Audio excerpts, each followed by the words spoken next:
Él es un visitante de la Universidad Estatal de Louisiana que nos va a presentar un poco de su trabajo con la finalidad de que los estudiantes de maestría, doctorado, así como otros investigadores del instituto, explorar posibles colaboraciones. Al final él tiene un anuncio para ustedes, hay una oferta ahí de, de oportunidad de doctorados y postdocs. Y vamos a dar inicio, lo dejamos aquí con Dr. Matt Brand. What? I think, yeah, I have this. Hola, buenos días. Gracias por venir. En primer lugar, también me gustaría agradecer a mi colega Napoleón por invitarme a reunir con todos ustedes. So, mi nombre es Profesor Brandt, soy ingeniero costero a la Universidad Estado de Louisiana. Soy ingeniero costero, muy feliz estar aquí para compartir un poco mi trabajo. Mi español no es muy bueno, así que para aceptar mis disculpas, presentar en inglés. Okay, thank you. Thank you for dealing with that. I appreciate it. Bueno. So, without further ado, I'll go ahead and start presenting now on English on my work, which is all about environmental impact bonds. So a lot of you may have probably never heard about these things before. So I'm going to be doing some introductory components to what are environmental impact bonds. Why should you, as coastal scientists and as oceanographers, why would you care about these things? And the reason why we would care about these things is because they can really help translate and accelerate the things that we learn in science and the actions that we want to take in science into reality. And so I'll be presenting a little bit on some of the work that I've done with Professor Napoleon on cross-border pollution. And then I'll be presenting some new studies that I've been starting both in the Pacific Northwest of the United States, in Washington and Oregon, and in Louisiana, and in Riverside County, California as well. So I'll go ahead and thank you, Napoleon, for bringing me out here. Really appreciate it. And I'd like to just thank some of my funders and the universities that I've worked with in the past as well. So not that long ago, in 2020, I graduated with my PhD. And in my PhD, I had a study funded by the National Oceanic and Atmospheric Administration in the United States. And this is an administration that studies coastal regions and the atmosphere. And what they were really interested in is how is sea level rise and climate change going to impact our wetland ecosystems throughout the United States. And we wanted to look at two sites in the United States. Number one was Newport Beach in Orange County, California. And number two was the Tijuana River estuary down at the US-Mexico border, where the vast majority of the watershed for this region exists in Tijuana, and it drains onto the US side of the border and into the largest remaining intact coastal wetland and estuary in Southern California. It's a really beautiful and large estuarine research reserve. It's home to over 370 migratory species of birds, including the largest population of the endangered light-footed ridgeways rail, which is really important in California. There's really not that many of them left, and they're really, really cool birds.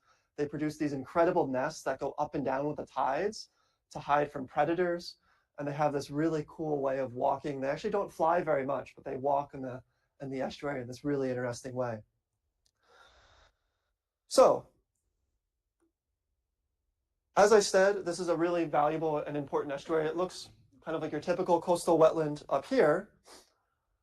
And the problem is that one of the first, so to kind of, since I know a lot of you are students, just to give you an understanding of like, how did I get here? Why did I get interested in environmental finance instead of environmental science in the first place? And how do I apply it to my work? Well, so originally, as part of this Effects of Sea Level Rise program, we were going to do your kind of classic coastal engineering, coastal sciences study, where we took sea level rise models, we implemented them within coastal hydrodynamic models. So anyone work with Delft 3D? Anyone ever hear of Delft 3D? No? Classic hydrodynamic model that also does sediment transport in estuaries. And what we wanted to do was investigate how sediment transport is going to change under different sea level rise scenarios. So then that way we could better estimate marsh vulnerability to sea level rise. And this was kind of like the classic type of study that we were going to do. But as I started engaging with my stakeholders who manage this wetland ecosystem on the US side of the border, it completely changed my thought and my pathway, my career, really, as I was going forward. And the reason it did is because, as I stated earlier, this is the Tijuana River estuary here. Okay? Here's Tijuana. San Diego's up here. This is the bottom part of San Diego Bay. So you all know where that is. So there's the Tijuana River estuary. The US-Mexico border is here. It's very clear, right? You can see it in the satellite imagery. The Tijuana River main stem and tributaries are here. So the main stem of the Tijuana is largely in Mexico. And it looks like this as it enters the US side of the border. And as we all know, right, if you try to cross over, it's very strictly controlled. To cross the border, it's a pain in the ass. You have to go for people, money, and goods. All are very strictly controlled and investigated as they cross the border. The thing that doesn't get strictly controlled as it crosses the border is water. Water crosses the border whenever it wants and whenever it rains. So whenever it rains, it's unrestricted. The amount of water, sewage, sediment, I study sediment transport, and that's what I was particularly interested in, and trash. In particular, I was really interested in this sub-tributary called Los Leles Canyon. And the reason I was interested in Los Leles Canyon is because even though the main stem of the Tijuana River carries the majority of the sediment, or carries the majority of the water, most of the sediment that gets carried into the Tijuana River estuary actually gets carried by these smaller sub-tributaries from Los Leles Canyon. And the problem is that all these sub-tributaries, because they're carrying the majority of the sediment, also carry a lot of trash and carry a lot of the pollution control issues that we care about and are what's actually causing the damage to the wetlands. So it's not the main stem of the Tijuana River. I mean, that's obviously issues for many reasons, but the majority of the sediment is carried by these small tributaries. So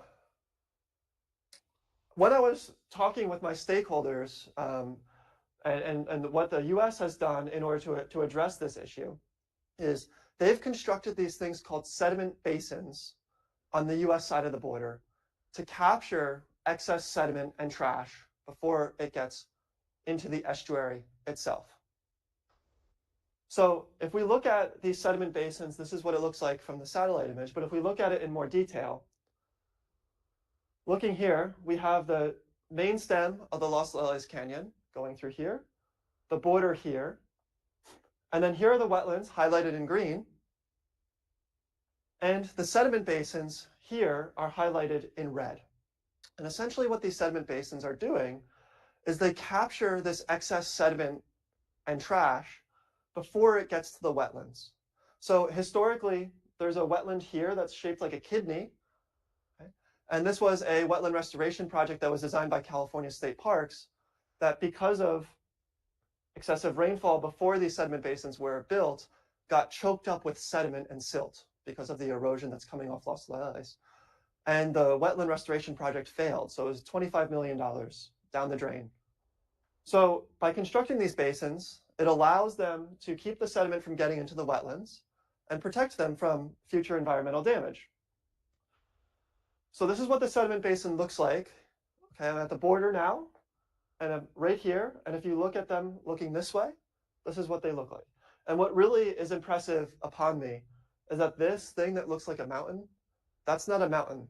That's just a pile of sediment that they're keeping on the side for right now because they can't dredge it all out all at once. So it's really, really a tremendous amount of sediment that's coming off. And the reason, and the issue is This is what it looks like, the sediment basin inside the basin itself. So the basin, as I said, captures sediment, but we also have a big trash boom here that also it captures large volumes of trash as well. And so all this sediment and trash is being prevented from getting into the estuary. And this has been very successful at preventing environmental damage to the estuary. Super, super successful. But the problem is it costs a lot of money to maintain this. So dredging sediment and sediment management is super, super expensive. Costs California state parks $1 to $2 million a year, and that was back in 2018. Post-inflation in 2020, it's at least doubled. $1 to $2 million a year to dredge out these basins. And the reason for it is not just because of the sediment, but also because of the trash intermixed with the sediment as well, right? They have to separate out the trash from the sediment. The trash has to go to a different landfill. Sediment has to go to another landfill. Sometimes it's so contaminated that it has to go to a hazardous waste landfill, which doubles the cost of managing these basins. And so when I was doing interviews with my stakeholders, right, I'm a classically trained coastal engineer. I love hydrodynamic modeling. I love coastal sediment transport modeling. But I was talking to them and they said, hey, if you don't fix the issue at these sediment basins in the next 10 years, we will run out of money, and we can't do this every year. We're going to run out of money and we're going to lose our wetlands 10 years from now, just from sedimentation, right?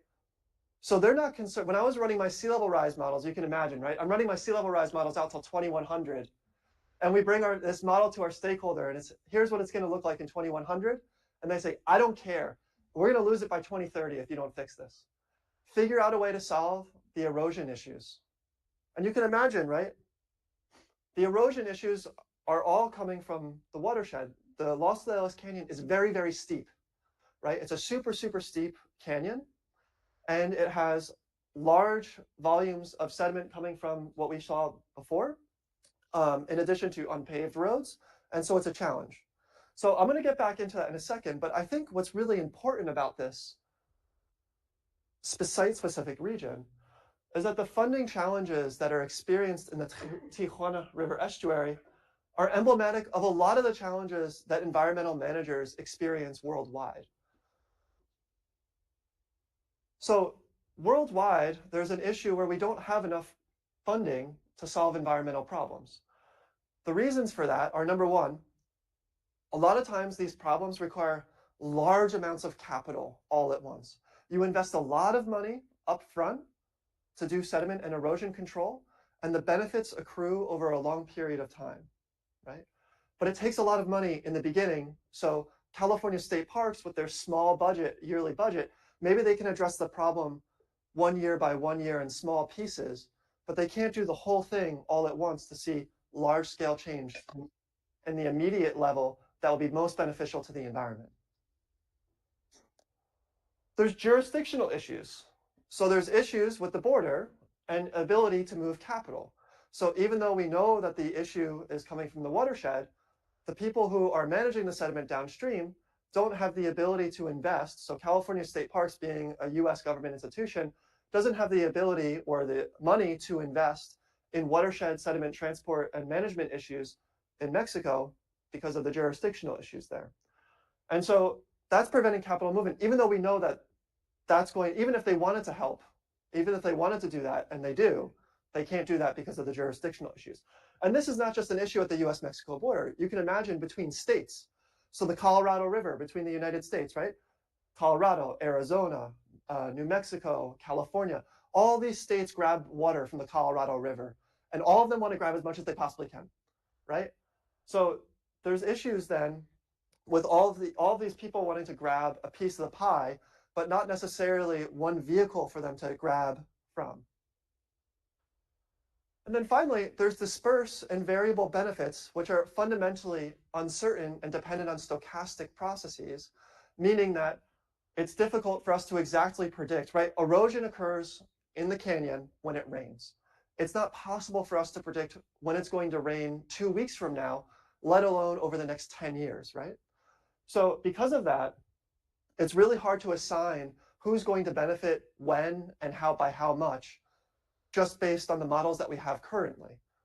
So in order to address these funding challenges, and in order to find people willing to pay for it, you have to be able to assign, based on this amount of money that someone is saving or getting benefit from, they're able to pay this much into it. And we know that hundreds of billions of dollars a year are needed for environmental conservation projects, but the traditional governmental and philanthropic sources alone are not enough.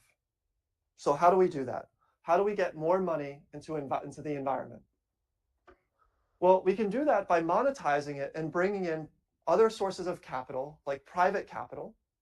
So money from people like you and me, money from corporations, money from other beneficiaries, through a new vehicle that I've been working on with other people in the United States and worldwide, called an environmental impact bond. So they are one way to meet this financing gap by bringing in private sources of capital to solve environmental issues. So you may be asking yourself, what is an environmental impact bond? What does this even mean? An environmental impact bond is a way to raise money for environmental projects. So let's say we want to solve the erosion issues. We raise money to solve the erosion issues from investors.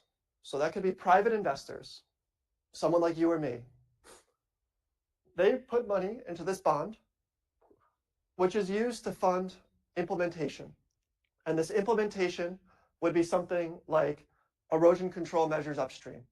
Or in the case of, like, let's say a wetland restoration project, you could implement wetland restoration in an estuary for the purposes of improving water quality or reducing flooding.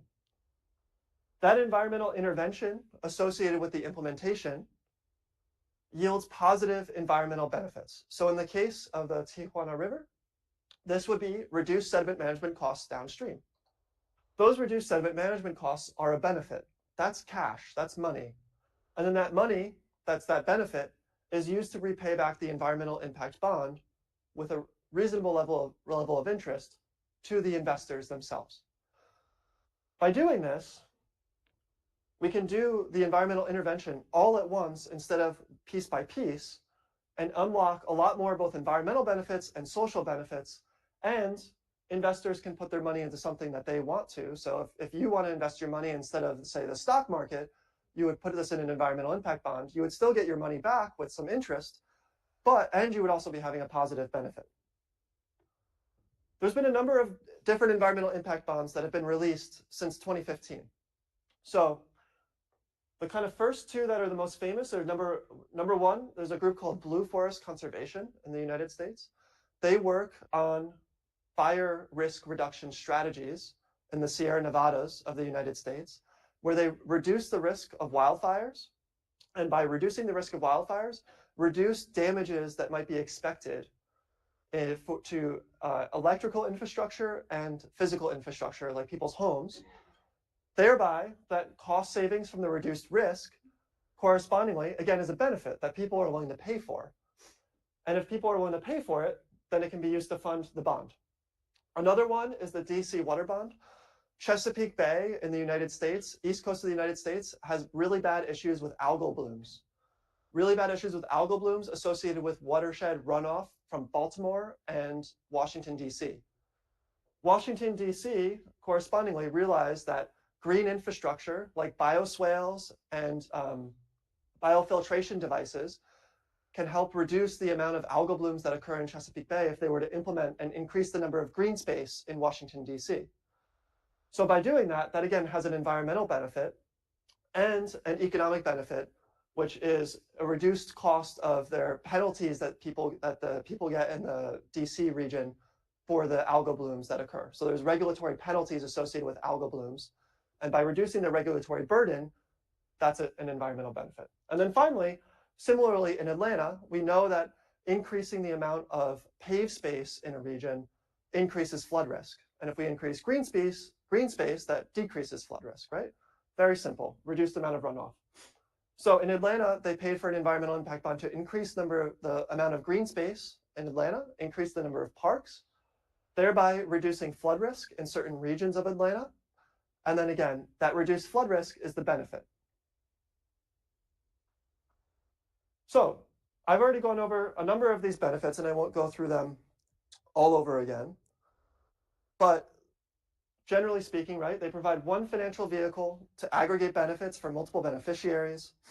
and they provide allow stakeholders and beneficiaries to raise capital, but there's some challenges associated with them. So first off, there's accountability of payments.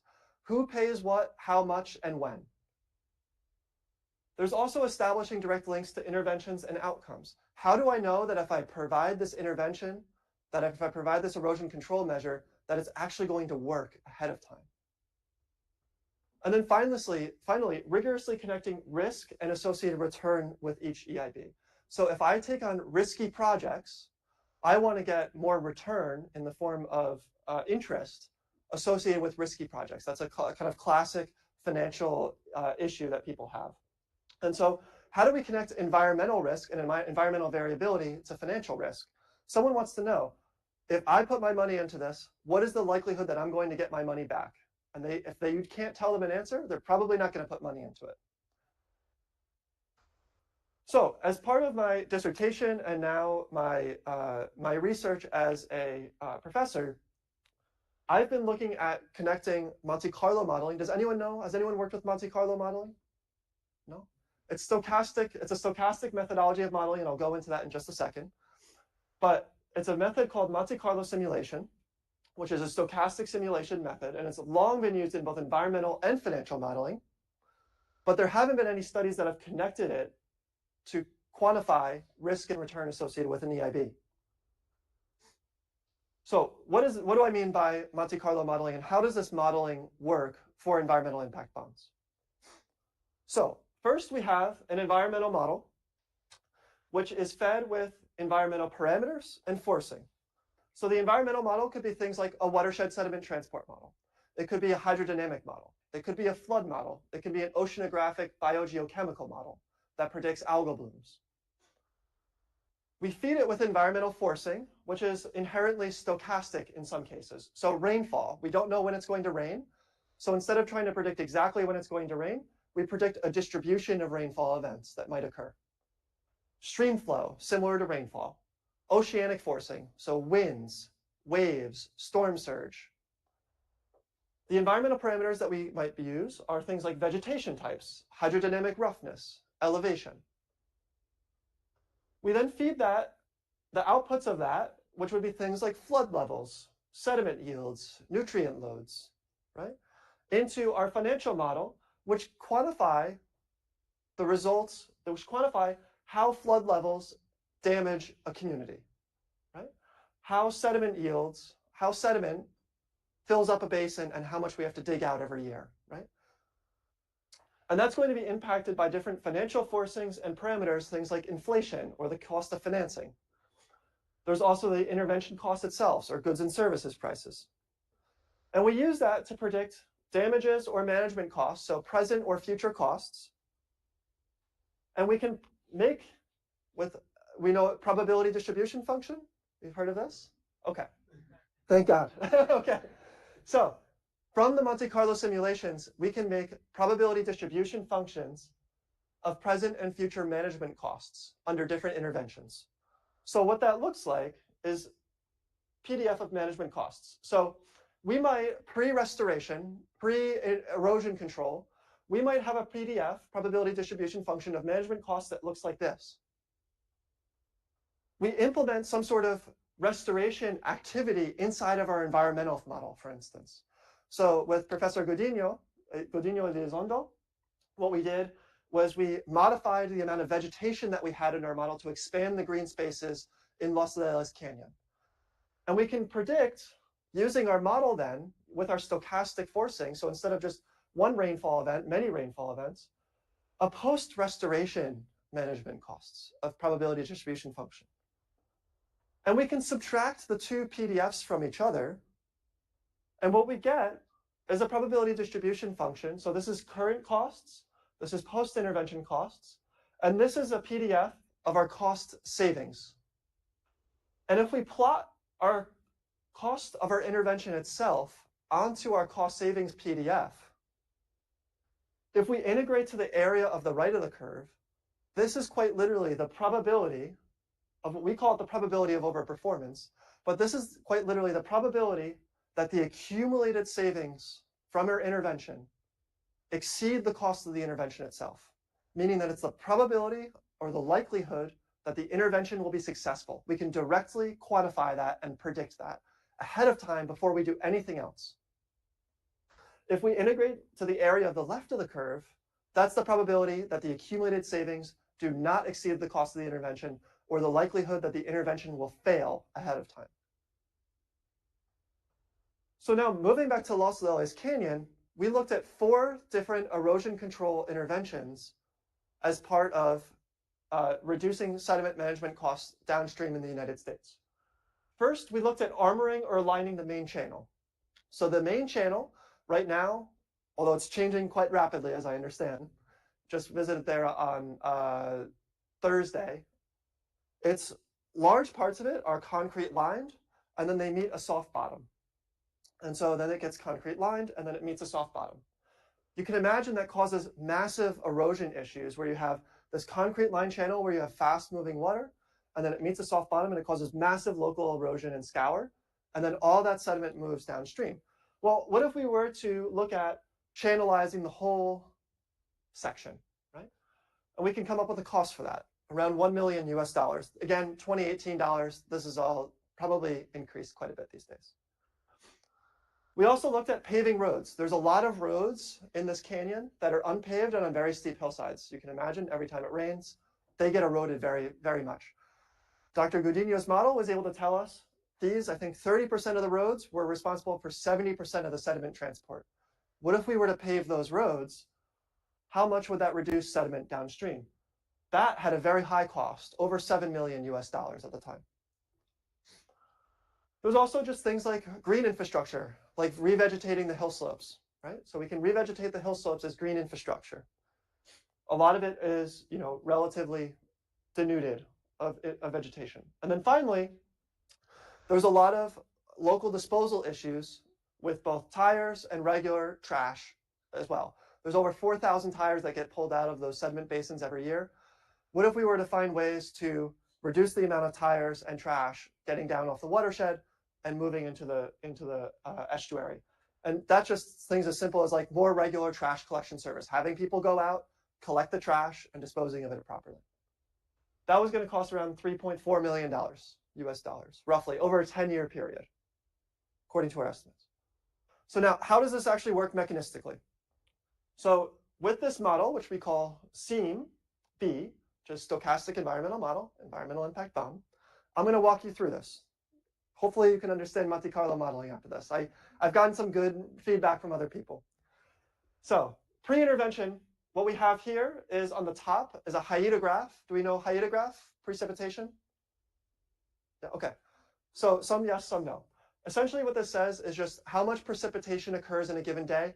The larger the blue bar, the more precipitation. The smaller, the less precipitation. Very cartoonish and just simple. But so you can imagine in a given year, some years we might have very little rainfall, right? This is Baja California. Some years we get a lot of rainfall. Some years we get very little rainfall. And that's going to have a precipitation signal that looks like this. That precipitation, using the sediment transport model, corresponds to a certain amount of sediment that gets transported to the basin, which we predict with our watershed sediment transport model. So in years where we have very little rainfall, we have very little sediment that goes to the basin. In years we have a lot of rainfall, we have a lot of sediment that goes to the basin. And so on for, let's say, this example 5-year period. That sediment to the basin now, that's all the environmental model. Now we're going to fold in the financial model. We know, given the amount of sediment that gets in the basin, if we want to dig it out every year, it's going to cost this much per cubic yard. So then we can predict, financially, this is how much it costs to dredge in dollars. Now, this is all pre-intervention. What happens post-intervention? We can simulate this. Post-intervention, we don't touch the rainfall. We can't control the weather. Oh well. But we can control the watershed.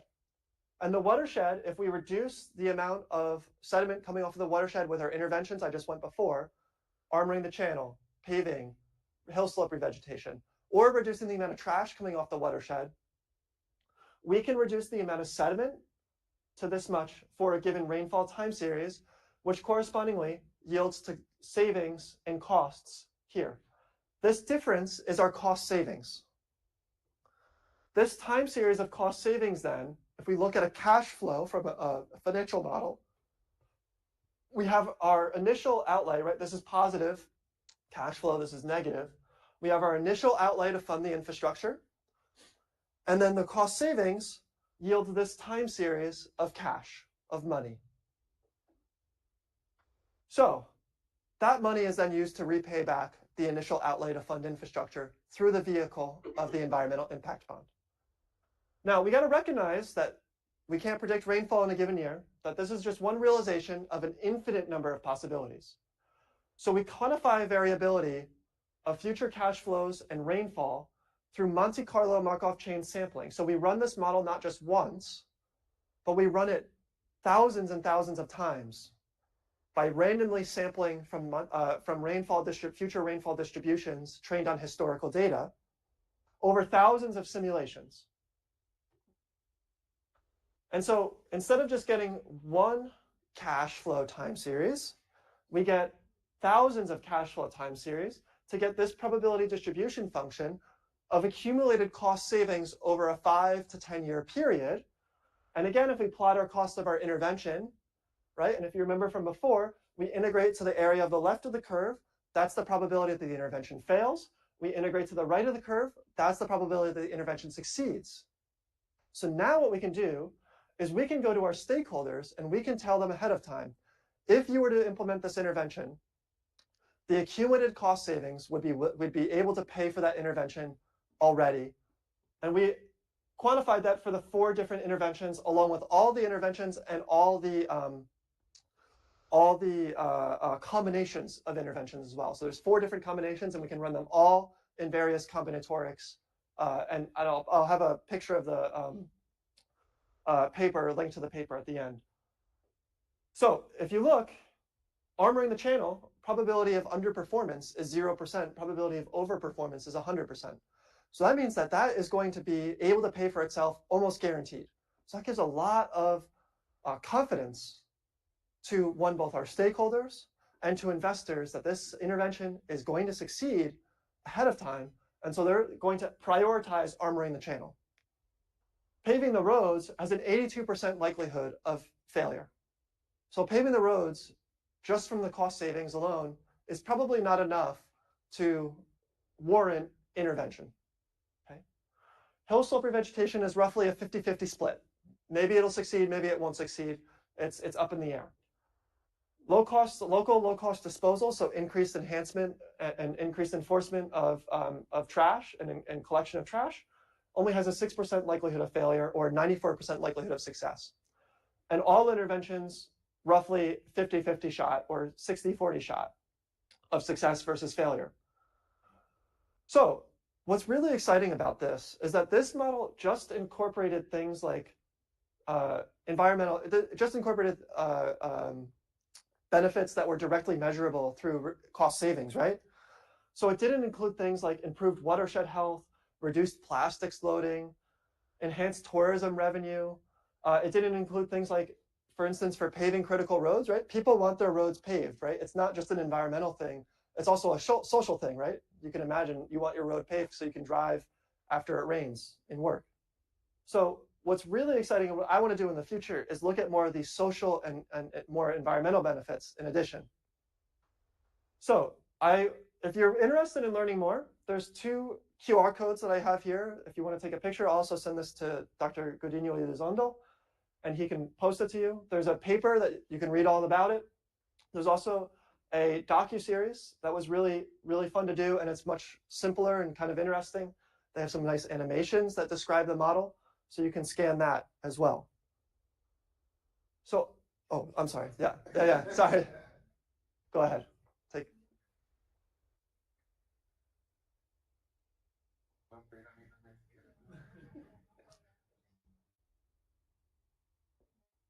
So I'll go ahead and just do a brief review of, I have some now future applications that I'm going to be applying to.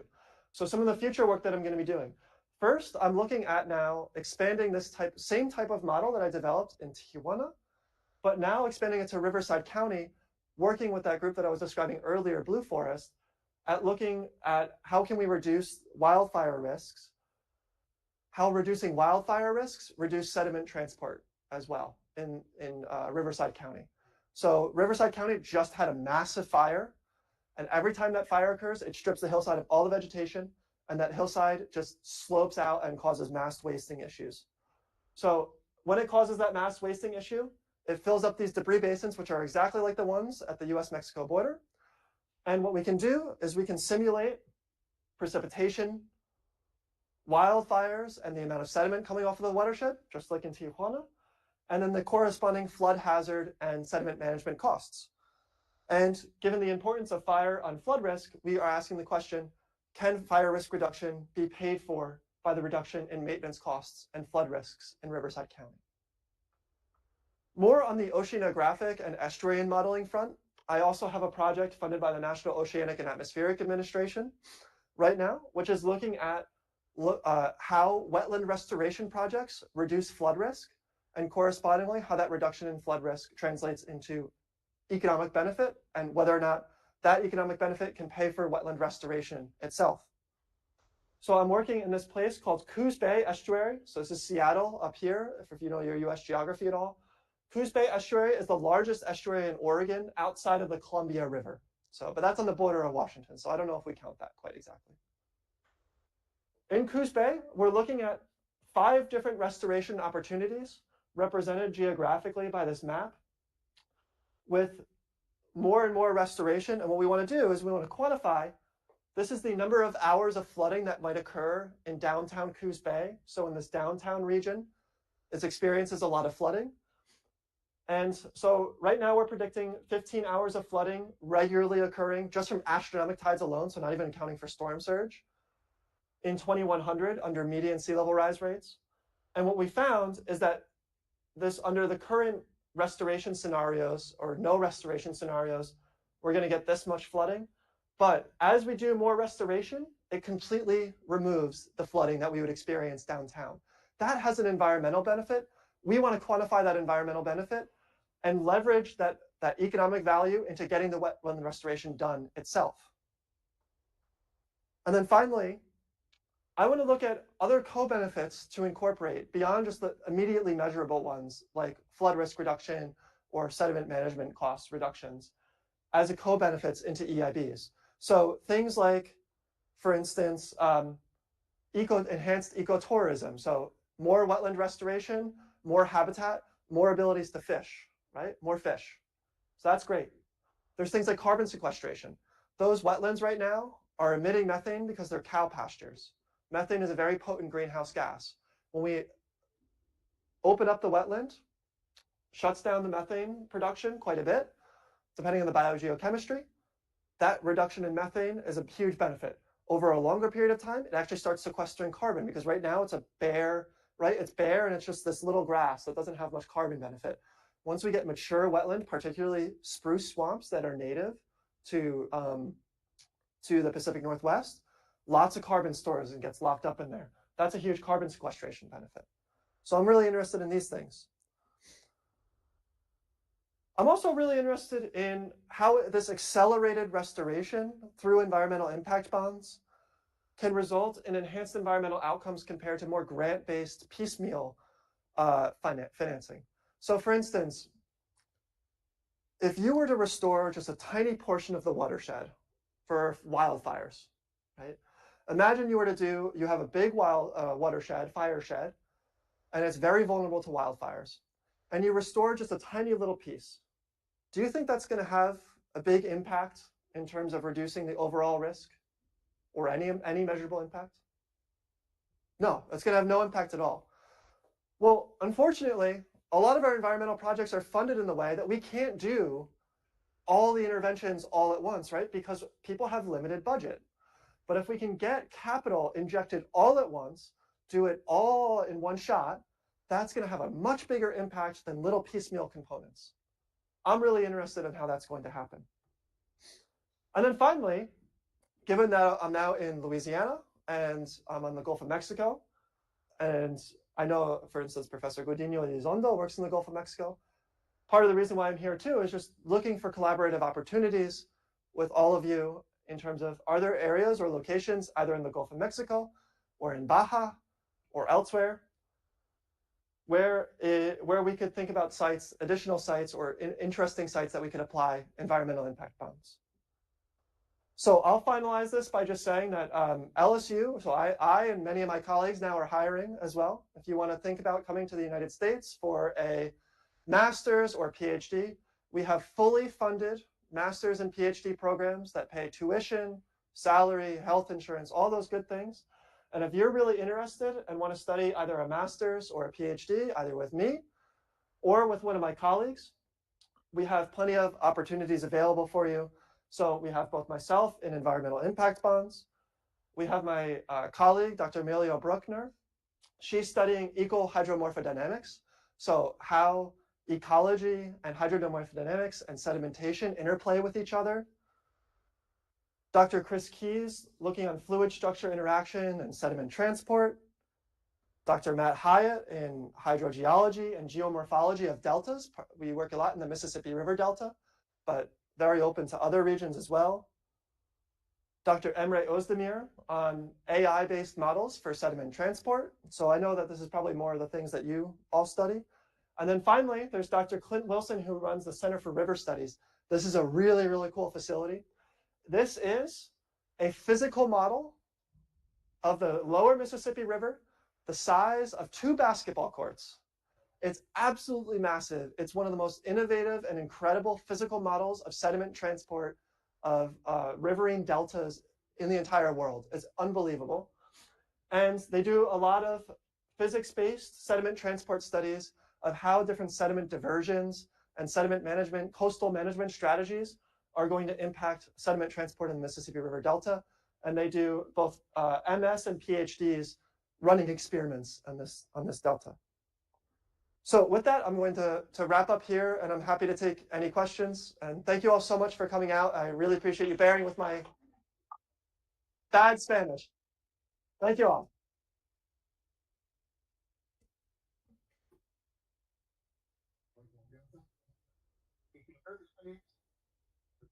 Ya, inglés o español, está bien. ¿Sí?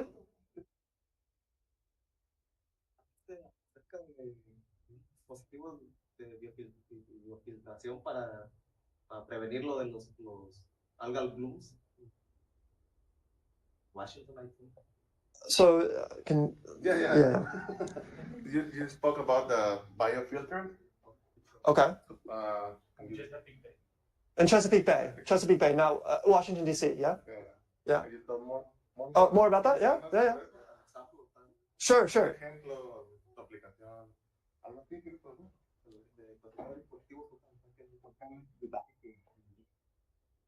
Yeah. So they're biofiltration devices where they collect rainwater as it goes on roofs and streets, go down and into biofiltration devices, which are basically big soil matrices filled with plants that nitrify the nitrogen in the water.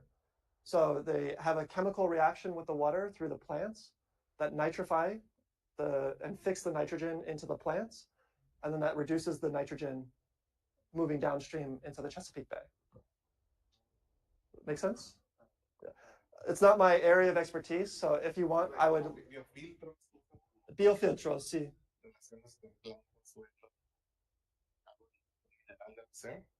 Dice que no es experto en esto, pero básicamente eso.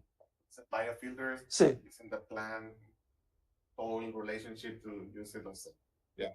La nutrición mineral, lo que quieres filtrar, que el sistema lo use como un alimento o algo así.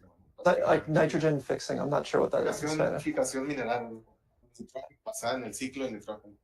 But the dispositives are in the house of the people or the river? No, it's in the river. So it's the positives, the environmental benefit is in Chesapeake Bay itself. So people have to pay. There's regulatory damages associated with nitrogen. So if you emit nitrogen to the river through paving over a region or through some sort of industrial process, you have to pay money to pay for those damages. And so the reduction in nitrogen is the benefit. He says watershed scale, such as watershed scale. Yeah. such as the basin of the No, even like more like. Más grandes que las que mencionó para el estuario de Tijuana. Yeah. Son como depósitos. Yeah. Hi, thanks a lot for your talk. Very interesting. My name is Jeremy. I'm a postdoc just next in CISESE, but I did my master and PhD here at the same program. And I was very interested about your talk because we are starting a kelp forest restoration project. Yeah.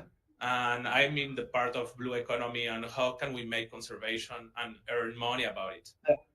But it's really, really interesting about putting an amount, a real amount for the future and a level of certitude. Yeah.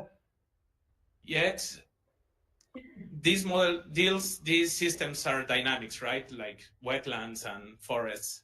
But if you enhance the amount of dynamics, for example, in a marine ecosystem, can you still work with those programs? Sure. Yes. Absolutely. Yeah. I mean, so it's, I think for kelp forests, we would use something like XBeach maybe, or like Delft 3D, and then it would just be a matter of what's nice about the model is that really it's supposed to be very adaptive. So the environmental model in the case with Dr. Godinho, watershed sediment transport model. In the case of Coos Bay in Oregon, that's a hydrodynamic two-dimensional shallow water equation model using Delft 3D. So with a kelp forest, it would just be something like using another version of Delft 3D that can do three-dimensional processes with a kelp forest, maybe to look at wave attenuation in particular, right? So how does the SWAN model or hybrid grid? So you could just, instead of doing a watershed model or Delft 3D, we could do SWAN for kelp forest. And we have lots of social and whole economic pathways to do it, so we can enhance the model with it. And carbon benefit with kelp as well. Yeah. Pregunta que si todos entendieron sobre si se puede aplicar a los campos de algas pardas, ¿no? Los macrocistis, dice, básicamente sí. Hi, thank you so much for your talk. I really enjoyed it. I never thought you could put the numbers for money like that. It's really interesting. I was wondering if you had presented this work for both countries, Mexico and United States, and what are their feedbacks? Like, what do they think? Yeah, so we have done a presentation both in Tijuana and in the United States. I would say, so in terms of the United States, California State Parks is definitely interested in doing something like this. They're pretty progressive and open to it. I mean, they don't really, with regards to the money, I mean, they just want to see sediment stopping from getting into their wetlands. That's their number one thing. And they want to see trash not get into the wetlands, into the marine ecosystem. So they don't care how they do it, and they don't care necessarily that the money is going across the border. It's not a big deal to them. So they're super open to it. With regards to the city of Tijuana, I mean, they're open to it. It's just a matter of getting the right people in the right room, and especially with the Los Angeles Canyon, it's just such a dynamic region. Things change so quickly and all the time, right? People are constantly building. There's so much building and construction going on in that region. And actually, from what we've heard now, that it's hard to like put as soon as we finish the modeling, something's completely changed and the model has to be redone again, right? So that's been the hardest part, is because we'll do the modeling, we'll come up with the numbers, and that takes over a year to run the model. And then by the time we present something or want to do something, it's like, oh, that's been changed already. It's totally different now. You have to do something now. And so when we talk with people now, like Waylon, who works a lot in Mexico, is like, well, that Los Angeles watershed isn't even like the biggest issue anymore. Now it's the one next door to it called Mataderos, because they're doing all this construction with the highway going up in Tijuana. They're doing this big site construction that's going on like right there, and that's causing a lot of sediment transport issues there. So it's just the dynamic nature of Tijuana and Los Angeles Canyon make it really, really hard for us to like nail down on the Mexican side of the border. So sí, el problema es un poco más geopolítico, ¿no? Para de acuerdo con la Comisión Internacional de Límites y Aguas, En Estados Unidos su contraparte es IBWC, International Boundary Water Commission. Entonces, pero el problema es que en México cambian de administración, el nuevo presidente trae a su gente, sus intereses, sus nuevos proyectos, y no se le da continuidad a este tipo de proyectos a largo plazo. Por otro lado, en Estados Unidos tampoco puede financiar, arreglar el problema en México, y menos con dinero de los tax money, que le llaman, ¿no? Entonces el problema se vuelve más complejo y es ahí donde entra la modelación hidrofinanciera, ¿no? De cómo convencer a un potencial investor para que ponga dinero con un bajo riesgo, ¿no? De fracaso en este caso, y que sea redituable, ¿no? Que los intereses sean atractivos para ellos, ¿no? En este caso puede ser Coca-Cola, puede ser empresas ya multinacionales, ¿no? Como lo mencionó Matt también, el plástico es un gran problema, ¿no? Entonces, tenemos que ir buscarle por ahí.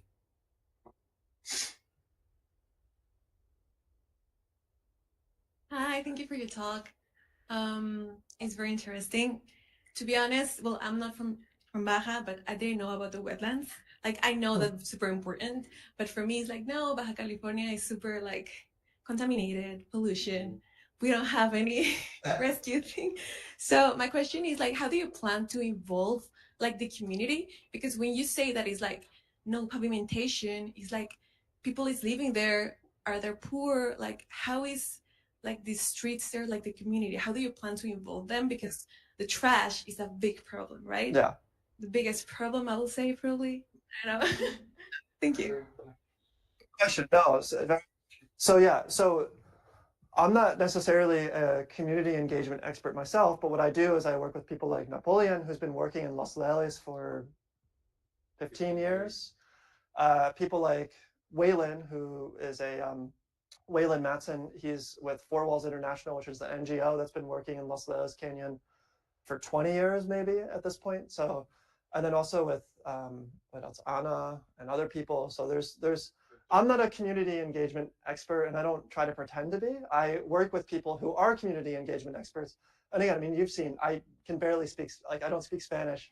So like, I don't necessarily try to involve myself because I have people that are better at it than me. I'm just more on like the financial side, and based on what people like Napoleon or Waylon or Anna or Margarita tell me, they've done all the community engagement already. And so when they do that, that's how we implement those things within the model. And we've done remember we did that cross-border. Sí, de hecho, el modelo que él menciona, el hidrológico, fue parte de mi doctorado, en el cual hicimos mucho trabajo de mapeo para ver qué tipos de suelo hay, utilizando drones, imágenes de satélite, medidas in situ, y eso requirió también instalar equipo hidrológico para medir la lluvia y el caudal del río, ¿no? Entonces, como se imaginarán, en Tijuana, especialmente en esa parte, es un sitio marginado, pues poníamos equipo y se lo robaban, nos asaltaron algunas veces, y ahora ya tenemos amigos y todo eso, pero inclusive muchos iniciativas de involucrar a la gente, ellos son los que nos cuidan los equipos, particularmente las iglesias cristianas, pero hay muchos programas de recolección de basura. El problema es ponerle precio a la basura, ¿no? Ya sea como incentivos directos, salarios a ellos, pero inclusive hay gente que hace artesanías con la basura. Entonces se le está dando como que mucha difusión a eso, hacer murales para que involucrar a la gente. Pero sí hay mucho trabajo de eso. Y otra vez, esto es un trabajo multidisciplinario, multisectorial, multijurisdiccional. Entonces, sí, parte de nuestro equipo se dedica a eso, los social scientists. Yeah. They're very focused on that part. Y tiene mucho el community engagement, ¿no? Que como la gente confíe, porque de hecho vamos y yo pongo equipos topográficos, ¿no? Para medir o para georreferenciar las imágenes de los drones, y lo primero que me dice la gente, ¿van a pavimentar? No.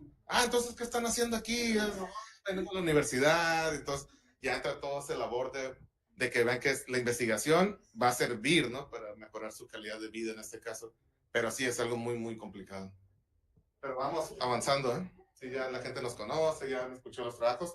Y lo más importante ahorita es hacer los talleres comunitarios, en los cuales se les explica todo esto, ¿no? Mucho más desglosado y más sencillo para que la gente lo entienda, ¿no? Porque obviamente, ¿y yo qué voy a ganar, no? Con que hagan todo eso es lo que... Pero sí se trata de un bienestar común, ¿no?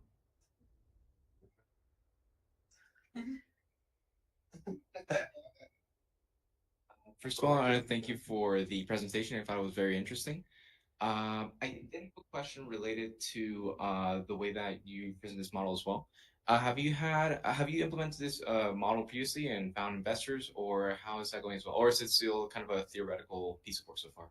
Yeah, it's a mix of both. So when with this model in Los Angeles Canyon, we've talked with a few investors, but haven't really had anything come out of it just yet. I'm still working on that. But with regards to the wildfire model, we do have investors for that actually. So that's because we're not working at the border, it's like a little bit easier with jurisdictional issues. So that reduces a lot of risk for investors. There's beyond just the environmental risk, there's other risks that investors have to think about, right? So whenever you're moving money across the borders, it doesn't matter where you are, people get more nervous, right?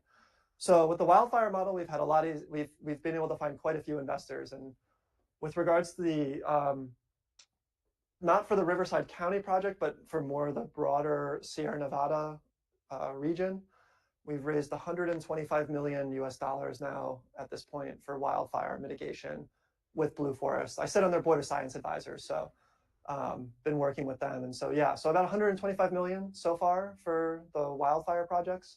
And then with regards to the other projects as well, there's another big group. So I work for I work with Blue Forest. There's another large group. They're very good as well. They're not our rivals or anything. They just do separate things called Quantified Ventures, and they've raised roughly similar levels of capital. So in the hundreds of millions of dollars. But we need, like, to be very clear, like, that seems like a lot of money, but that's not a lot of money. Like, just for wildfire alone, we need billions and billions and billions of dollars. Okay, so it's not like, there's still a lot of work to do. You know, the Tijuana model, it's another actually thing is that the levels of capital that we're raising, it actually gets easier to raise money the more capital you want. So the more money you want to raise, it's actually almost easier to raise money. So raising $1 billion is not necessarily easier, but it's more attractive to investors compared to raising $1 million or $100 million, because that's, you know, you can imagine, like, they want more and more and more and more and more.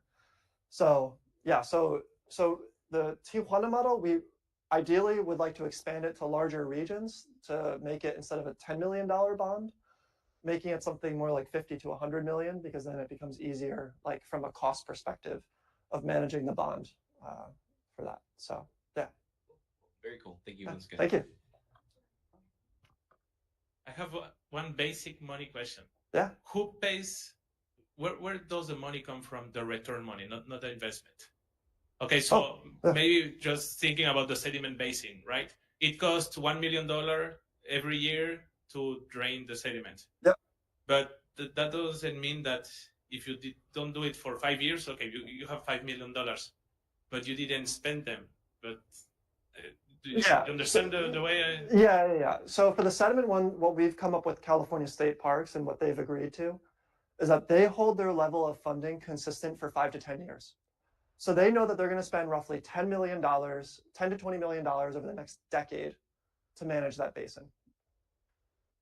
The structure of the bonds for how that's going to work is that if we implement the intervention, that reduces the real cost of managing the basin from, let's say, $20 million over 10 years down to $10 million over 10 years.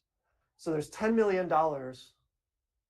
capital available for that bond. That's what's used to repay back the investors. And ideally what you would do, right, is that, and certainly I think for some of the interventions, there's so much, right? So basically all your profits in this region, right? So there's so much profit in, for instance, in armoring the channel, that if you were to implement that, I would say, generally speaking, $20 million, you would save, let's say, $10 million, and the cost of the intervention would be $5 million. That rest of the $5 million, you could split between California State Parks and the investors. So the profit goes $5 million of profit to the investors in addition to their $10 million principal. And then another $5 million, let's say, to California, or whatever, to California State Parks. So that way they get benefit as well. It's the cost of financing, basically. Sure, but it only works if you have this, for example, from the government, and you have this fixed money package, right? In this specific instance, yes. Yeah. For the Riverside project as well. That's, again, similar type of mechanism for how we envision that. They have a fixed amount that they're going to spend, and we're going to reduce that cost. And then we split that amount between the stakeholders.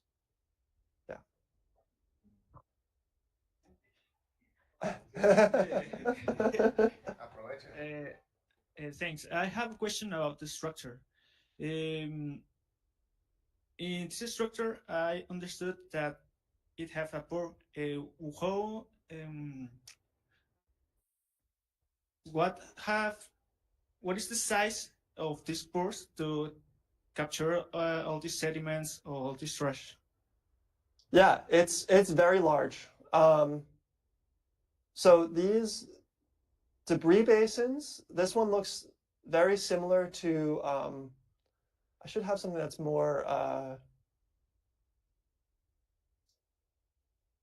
so if you look here, there's 2 debris basins, and these each are probably, let's say, this is probably like what, 300 meters by 100 meters, roughly, probably more than that, maybe 500 meters by 100 meters, and there's 2 of them.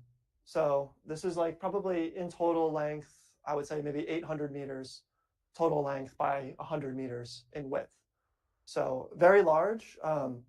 You can see just the width here. Like this is like your kind of water bottle that you like, the big water bottles, right, that everyone has. That's one of them, and you can see how wide this is just in width. But they're much longer than they are in width. So they're very large structures, and they fill up with like, you know, huge amounts in terms of depth of sediment. So, Okay, thanks. yeah, thank you. Okay. Pues muchas gracias a todos. También yo no me presenté al inicio, yo soy investigador aquí, mi nombre es Napoleón Gudiño. Estoy no sustituyendo o apoyando al doctor José, que está en otra reunión ahora. Y si quieren aprender más sobre la hidrodinámica o la hidrología de las cuencas costeras en Tijuana, me pueden contactar a mí. Inclusive si no se quieren ir todo el tiempo a Louisiana, podemos hacer una codirección, un programa en el cual puedan estar inscritos aquí y visitar un año Louisiana o algo así.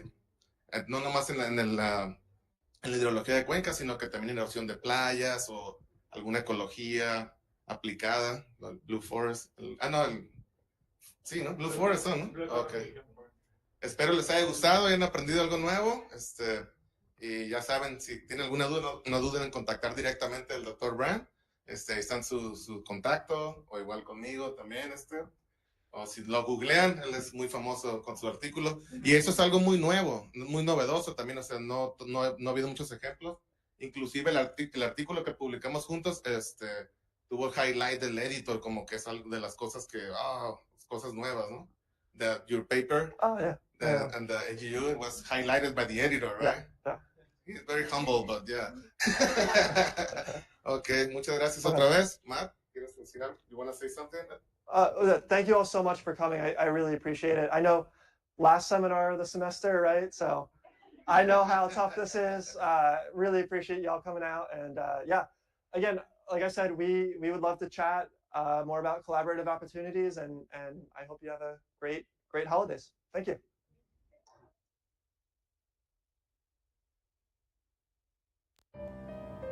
El tiempo del chat también, muchas